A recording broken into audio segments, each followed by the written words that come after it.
তারপর আমরা ভোর ভোর উঠে রওনা দিলাম পরেশনাথ মন্দিরের উদ্দেশ্যে। ইয়েস, আর আমরা 6 জন বেরিয়ে পড়লাম ভোর 4টের সময়। আর এতটা হাঁটার পর এখনো নাকি ভাই সেই পাহাড়ে উঠতে হবে। আর সূর্যের আলো ফোটার পর মারাত্মক লাগছিল দেখতে।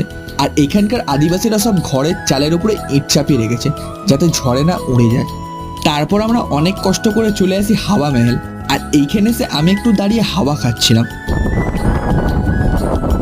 তারপর আমরা শর্টকাট মেনে চলে এলাম পরেশনাথ মন্দির। আর এইখানে এসে দেখি এখনো নাকি 425টা সিঁড়ি উঠতে হবে। তাই দেখে ভাই আমার তো অবস্থা খারাপ। मुझे अपने घर जाना है। যাই হোক, বেশি দেরি না করে ঝটপট সিঁড়িতে উঠে চলে এলাম মন্দিরে। আর এইখানে এসে ভাই সেই নেক্সট লেভেল ভিউ পাওয়া যায় আর মারাত্মক ঠান্ডা হাওয়াও।